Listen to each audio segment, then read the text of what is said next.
Buenas tardes, Laura. ¿Cómo te va todo por ahí, vieja? ¿Cómo estás, Ismael? Mucho gusto en saludarte. Muy bien, gracias, afortunadamente.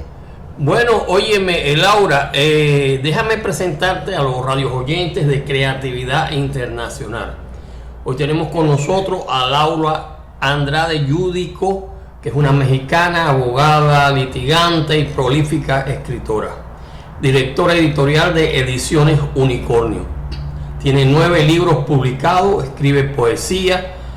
Fue miembro de la Asociación Mexicana de Medios de Comunicación. Pero Laura, háblame de tus libros más recientes publicados, la temática, háblame algo de eso. Pues mira, desde la última vez que hablamos a la fecha, afortunadamente publiqué un poemario que se llama Polvo de Hada. Yo creo que con esto de las noticias, la pandemia, etcétera, pues sí fue tiempo para reflexionar y lo mejor que yo encuentro es escribir poesía y afortunadamente parece que quedó bonito, lo estoy promoviendo en este momento y ya ha tenido buena aceptación afortunadamente, entonces ya tengo 10 libros publicados. 10 libros publicados. Óyeme, Ya. y entonces, dime el título del libro más reciente, el poemario Se llama Polvo de Hada. Polvo de Hadas, y es así Sí. algo, es decir, de tipo de muy ficción, o ¿qué quiere decir el título ese? Bueno, lo que sucede es que el nombre del libro fue tomado de un poema que es romántico, que es sentimental, que es, pues sí, con nostalgia. Y es una compilación, el libro en sí es una compilación de 42 poemas, pensamientos, que hay algunos que se incluyen, pero es bonito, es de sentimiento, es de corazón, es de alegría, es de amistad, es de lo que yo sentía en ese momento y realmente fue para mí muy refrescante haberlo hecho porque estaba yo enfrascada en mi novela que está un poco complicada y me metí en los poemas y brotaron, fue muy sencillo, muy rápido, porque a veces sentía yo rabia, coraje, desesperación, ver tanta tragedia de repente, enterarme, eso como que me motivó a escribir y el tema es variado, no me concentro nada más en amor, desamor, no, sino en esperanza, en fraternidad, en amor también, sí, obviamente, pero tiene de diversos temas. Obviamente predomina la nostalgia, ¿verdad? Pues será por las circunstancias. O sea, tiene una variante temática y tienes algo nostálgico tuyo de tu vida reciente, ¿no?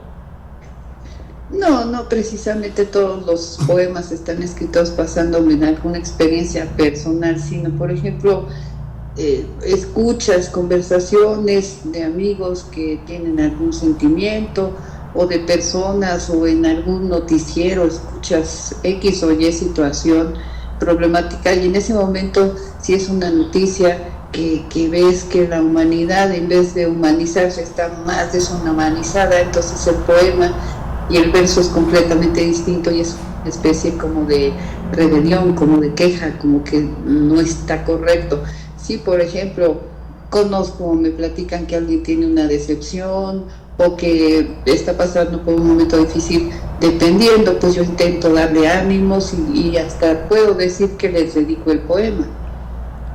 Bueno, está interesante eso y claro, lamentablemente la humanidad no termina sus guerras y sus luchas internas, ¿no? A pesar de todos nuestros adelantos científicos y tecnológicos, continúa todo ese mal ambiente, ¿no? Desgraciadamente es así.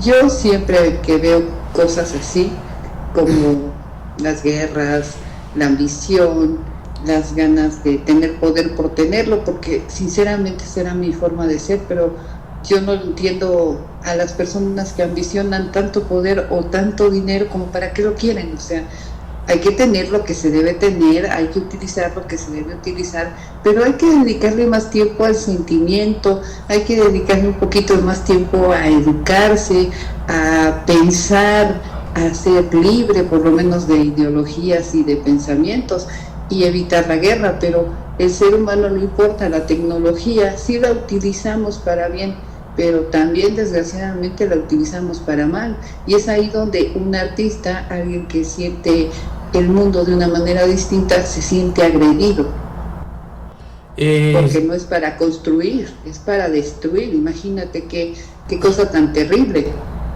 Sí, es cierto, lamentablemente es así.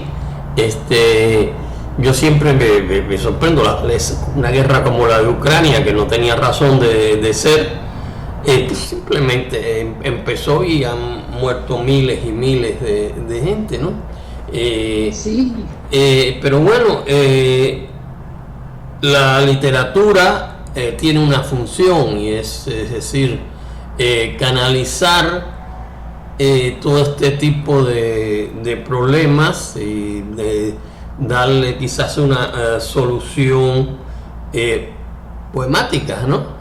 O a veces satírica, o una reproducción, ¿no? Cuando es narrativa, ¿no?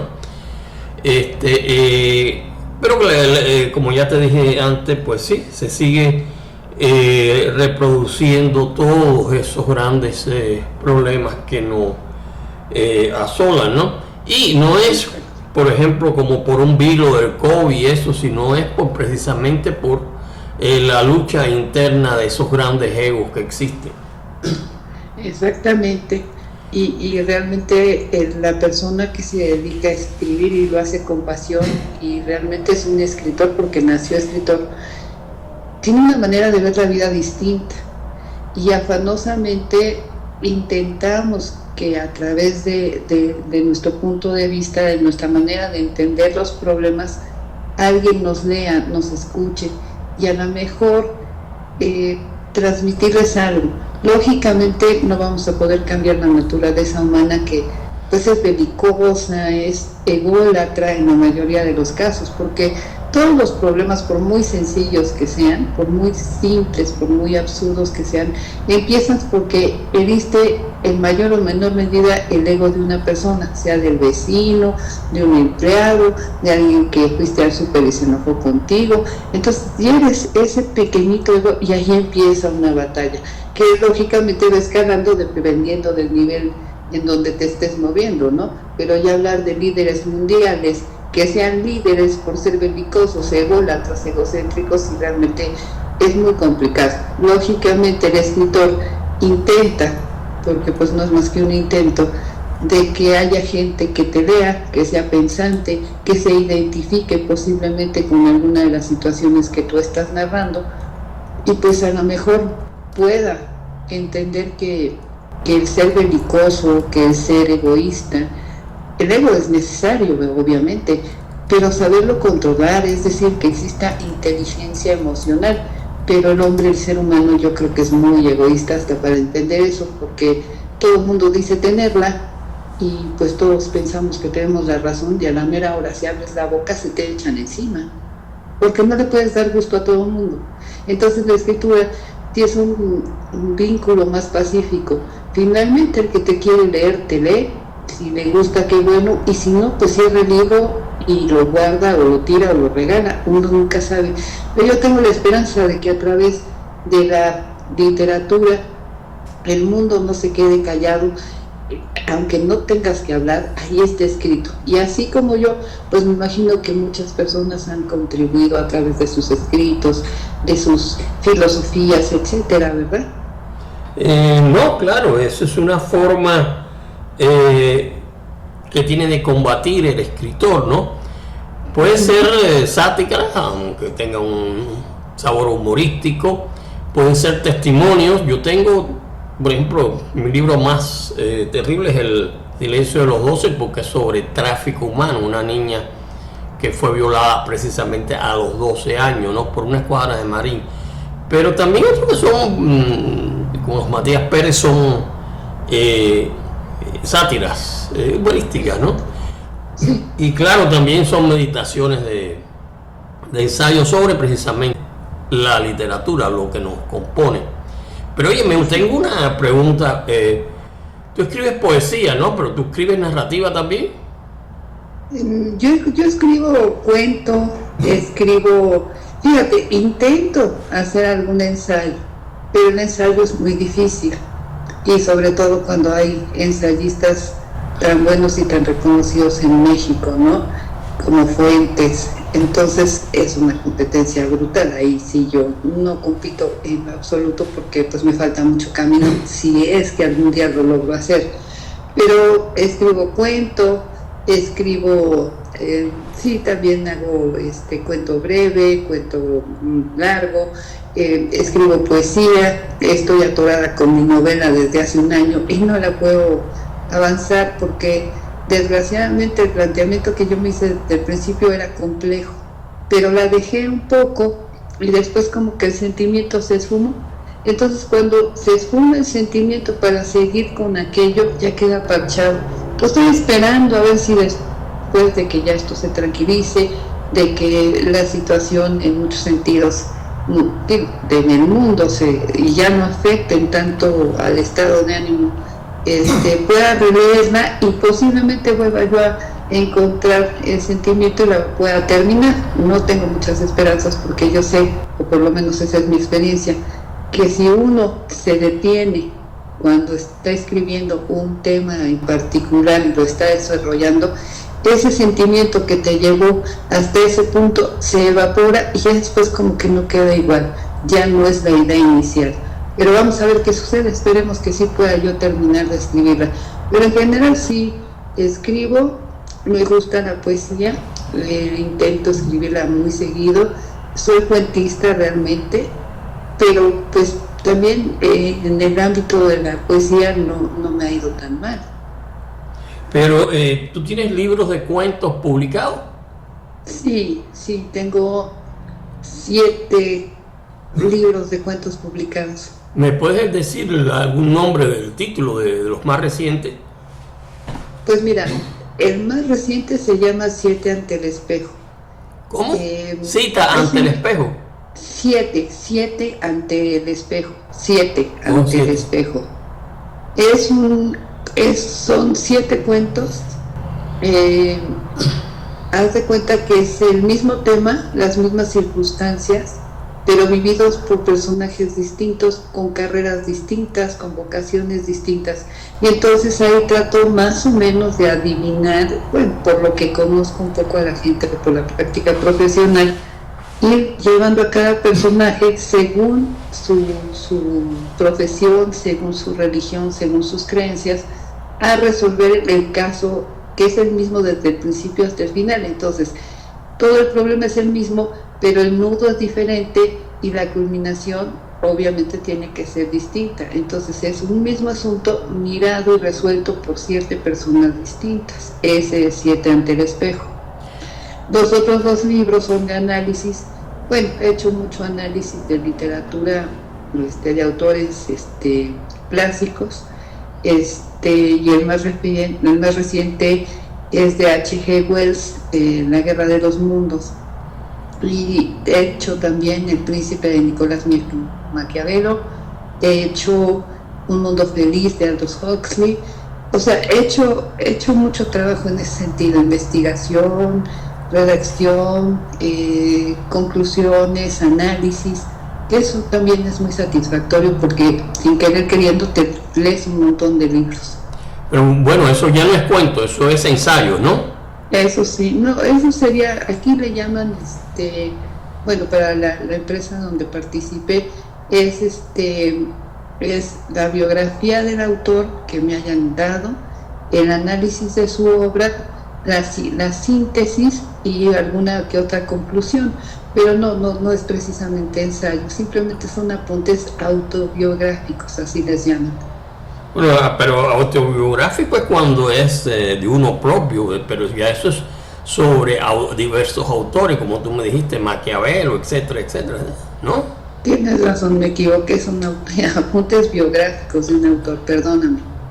Entonces, sí, exacto, no es exactamente sobre la propia personalidad del escritor, sino es decir, apuntes biográficos sobre varios escritores clásicos, ¿no? Que me dijiste que estaba... ¿cuáles fueron los que, si me los puedes repetir? Fue Nicolás Maquiavelo, fue el príncipe, pero ahí evidentemente está analizado Maquiavelo desde la perspectiva laboral, social, de su nacimiento, lo que él sentía, sus perspectivas, etcétera. Esa es su vida. Luego me hago una especie de resumen de todas sus obras, porque no nada más publicó El Príncipe, y después ya me voy directamente a la obra que es El Príncipe para hacer una síntesis.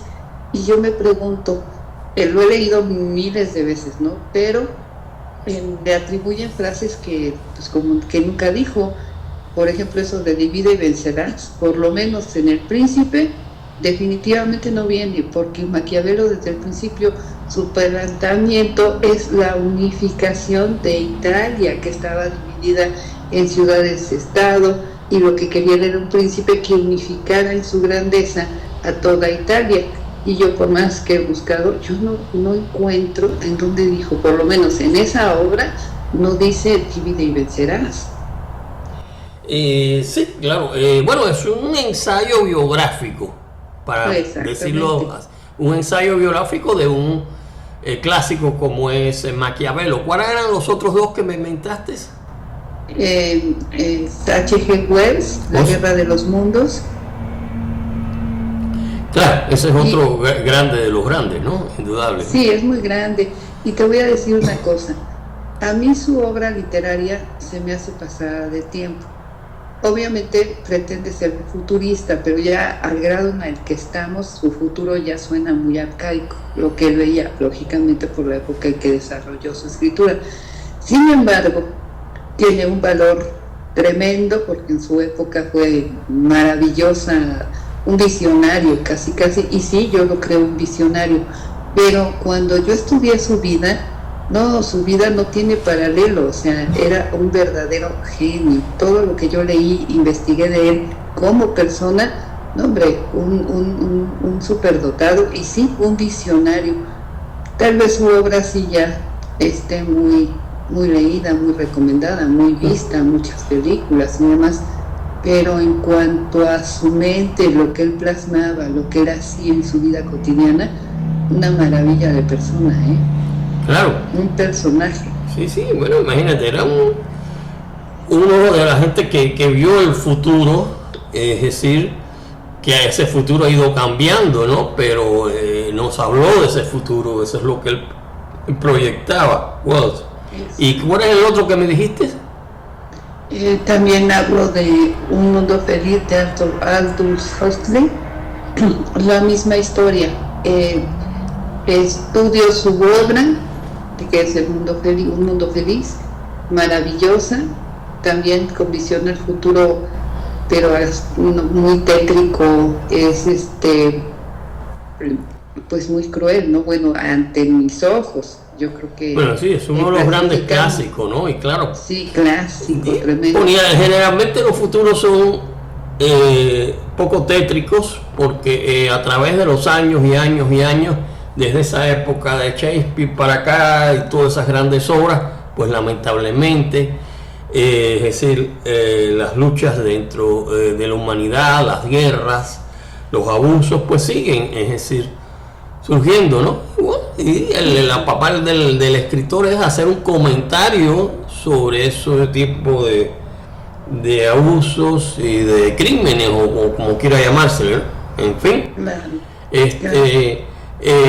O sea, esos son los 3 libros tuyos más recientes, ¿no? Que son una especie de biografía, ensayos biográficos, ¿no? Bueno, son los que se siguen vendiendo, ¿no? O sea, realmente he hecho otros, pero la verdad no me acuerdo ahorita de todititos, pero los que más me marcaron son esos, porque sí he hecho trabajos para distintas editoriales en ese sentido. Algunas veces, no sé si así funcione en donde tú radicas, pero algunas veces te pagan el trabajo, pero obviamente ya no cobras ni pones tu nombre por el análisis ni por el estudio, simplemente te dan el crédito, pero tú lo vendes a la editorial. O sea, yo trabajaba como para hacer el libro y hasta ahí. Yo no tengo créditos más que como la persona que lo redactó, pero ya me pagaron y entonces yo ya no cobro ni regalías ni nada. Pero las editoriales lo pueden seguir vendiendo. Es el caso de los últimos 3 que te digo, sí se siguen vendiendo. Y pues a mí no lo hago por las regalías, ¿verdad? Principalmente es un trabajo que se hace y ya. Pero es importante porque te digo, para mí el hecho de leer, de conocer, de haber leído libros, de conocer a Cami, de conocer a Pedro Páramo, digo el cuento, etcétera, es un privilegio. A mí me gusta mucho leer y me gusta mucho escribir y me empapo de toda esa creatividad, claro, guardando las distancias, porque toda la gente de la que hemos hablado es grande y lo seguirá siendo, ¿verdad? Yo pues solamente aspiro a hacer bien mi trabajo. Sí, claro.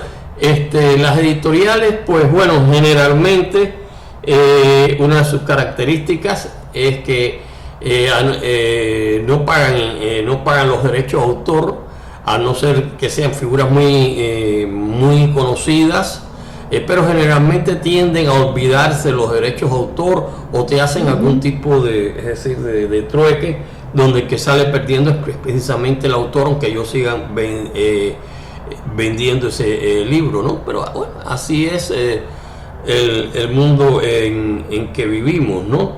Yo publico mucho en Amazon, que cuando se vende algo que no vende mucho, pues bueno, sí te pagan, pero eso es algo, es decir, mucho más directo, ¿no? Y no hay esos tipos de intermediarios que hay en muchas editoriales, ¿no?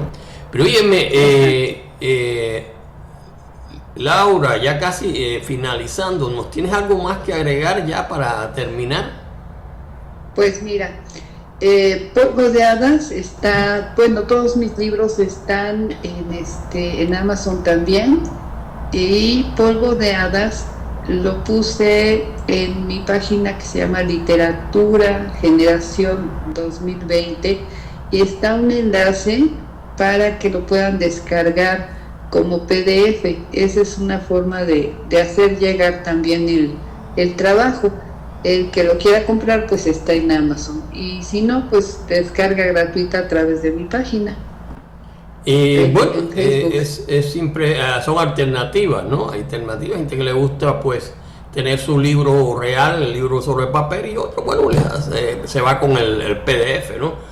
Claro, que es una versión digital, ¿no?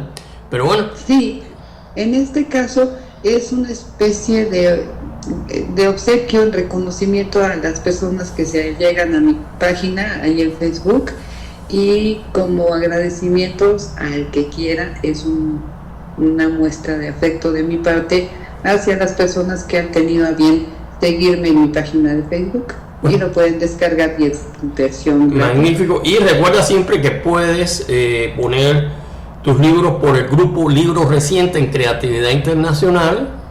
Es decir, y de ahí es donde nosotros traemos los anuncios que están en la página a la derecha de los libros, que se ven en todas las 20 y pico mil páginas que tiene la red, porque ya llevamos 14 años. Y ya es un tiempo, ¿no? Y puedes siempre invitada a anunciarte por Creatividad Internacional, no te cuesta nada. Vas al grupo Libros Recientes, pones tu libro y de ahí vas compartiendo, y sacamos el anuncio para en la columna a la derecha, y en fin, y así va hacia adelante. Te agradezco muchísimo. Bueno, óyeme, Laura, también te agradezco tus minutos y todas estas explicaciones muy brillantes que has hecho. Nos mantenemos en contacto. Hasta pronto y bueno, mucha suerte. Yo te mando muchos saludos, un abrazo, me dio muchísimo gusto escucharte, todos los éxitos que yo sé que los tienes, y mucha salud de corazón de aquí desde mi casa. Desde México. Yo por Miami. Bye bye. Bye bye.